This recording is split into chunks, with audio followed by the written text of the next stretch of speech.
Hello दोस्तों, आप सबका सीके मैथमेटिक्स क्लासेस सिवान में हार्दिक अभिनंदन है।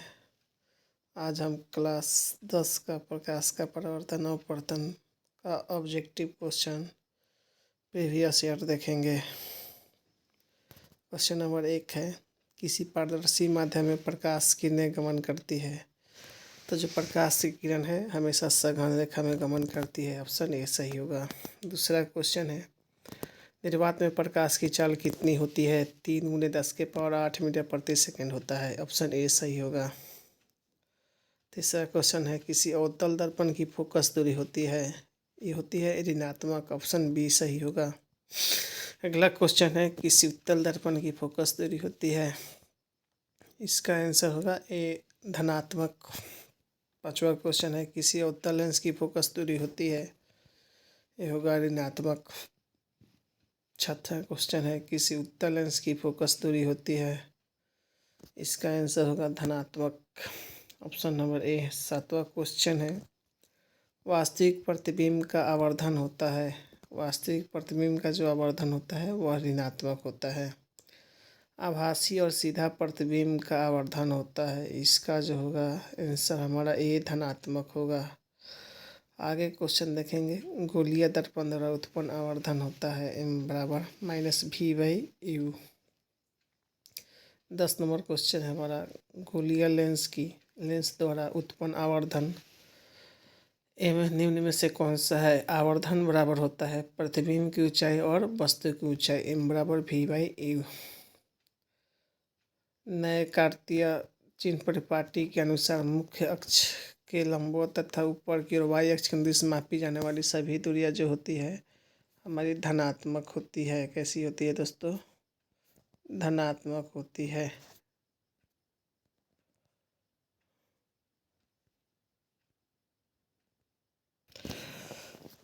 चलिए नेक्स्ट क्वेश्चन हम लोग देखेंगे।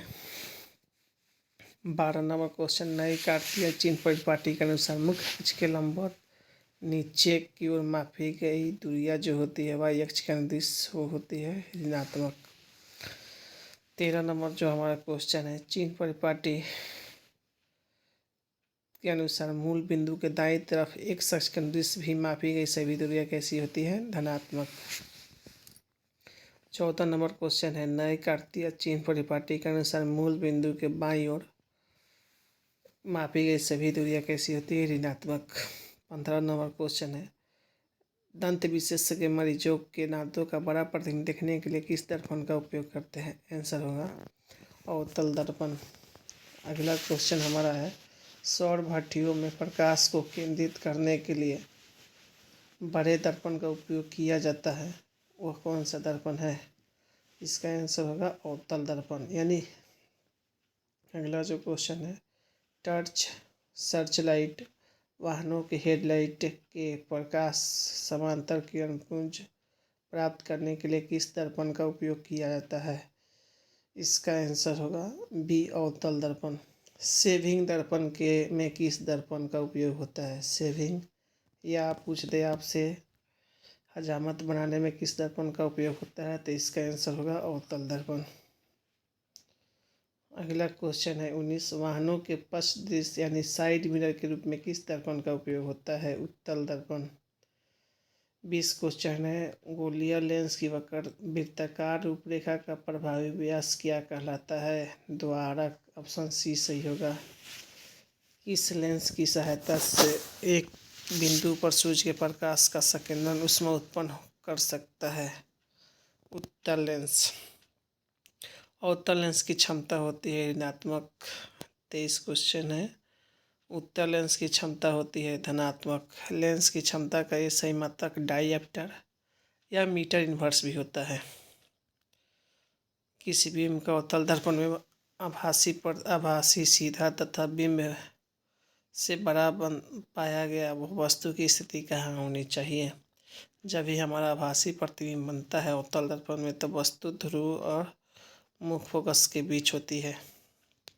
26 नंबर क्वेश्चन है, किसी बिंब का वास्तविक तथा समान साइज का प्रतिबिंब के लिए बिंब को उत्तल लेंस के सामने रखना चाहिए, ये इसका आंसर होगा वक्रता केंद्र, ऑप्शन बी। यह क्वेश्चन बार बार एग्जाम में पूछता है। 27 नंबर क्वेश्चन है, किसी दर्पण से आप जितना चाहे दूरी पर खड़े आपका प्रतिबिंब हमेशा सीधा बनता है। यह होगा समतल या उत्तल। किसी शब्द को यानी डिक्शनरी में पाए गए छोटे अक्षरों को पढ़ते समय आप किस दर्पण का उपयोग करेंगे? इसका आंसर होगा ऑप्शन ए, 500 mm फोकस दूरी का एक अवतल दर्पण। इनमें किस दर्पण का दृष्टि क्षेत्र बड़ा होता है? इसका आंसर होगा उत्तल दर्पण, ऑप्शन सी। प्रकाश के परावर्तन का नियम याद रखेंगे। प्रकाश के परावर्तन के 2 नियम होता है। पहला, आपतित किरण, परावर्तित किरण तथा आपतन बिंदु पर डाला गया अभिलंब तीनों एक ही तल में होता है। दूसरा, आपतन कोण हमेशा परावर्तन कोण के बराबर होता है, यानी इसका आंसर होगा सी। किसी पारदर्शी माध्यम का अपवर्तनांक होता है ए बराबर साइन आई बटा साइन आर होता है, यानी म्यू बराबर sine i by sine r. प्रकाश का अपवर्तन का नियम यानी स्नेल का नियम का गणितीय रूप है साइन आई बटा साइन आर बराबर स्थिरांक, ऑप्शन ए सही होगा। किसी द्रव्यात्मक माध्यम का निरपेक्ष अपवर्तनांक अधिकतम होता है किसमें? बेंजीन में। बेंजीन का आंसर याद रखेंगे। बेंजीन का रासायनिक सूत्र C6H6 होता है। इसमें 12 सिग्मा बॉन्ड और 3 पाई बॉन्ड होता है। किस ठोस द्रव्यात्मक माध्यम का निरपेक्ष अपवर्तन अधिकतम होता है? हीरा। हीरा का अपवर्तनांक सबसे अधिक 2.42 होता है। निम्न में किस गैसीय द्रव्यात्मक माध्यम का निरपेक्ष अपवर्तन अधिकतम होता है? CO2 यानी कार्बन डाइऑक्साइड। प्रकाश का अपवर्तन के कारण है प्रकाश की चाल में परिवर्तन।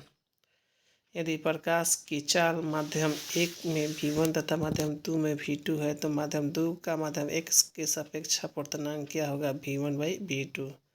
अवतल दर्पण को निम्न में किस एक अन्य नाम से जाना जाता है? अभिसारी दर्पण। याद रखेंगे, अवतल दर्पण को अभिसारी दर्पण कहते हैं और 39 से उत्तल दर्पण को अपसारी दर्पण कहते हैं। वहीं पे अवतल लेंस को निम्न में किन नाम से जाना जाता है? अन्य नाम से अपसारी लेंस। उत्तल लेंस को निम्न में किस नाम से जाना जाता है? अभिसारी। दर्पण सूत्र है 1/v प्लस 1/u बराबर 1/f, ऑप्शन बी सही होगा। लेंस सूत्र है 1/v माइनस 1/u बराबर 1/f। अगला क्वेश्चन है, पतले लेंस की आवर्धन क्षमता होती है। जो पतला लेंस होती है उसकी आवर्धन क्षमता बहुत कम होती है। मोटे लेंस की आवर्धन क्षमता बहुत अधिक होती है। अवतल दर्पण में ध्रुव और फोकस के बीच रखे बीम का प्रतिबिंब का निर्धारण करें। यह होता है आभासी और सीधा। अगला क्वेश्चन है, उत्तल लेंस का प्रकाशीय केंद्र और मुख्य फोकस के बीच रखे बीम का प्रतिबिंब का निर्धारण होता है आभासी और सीधा।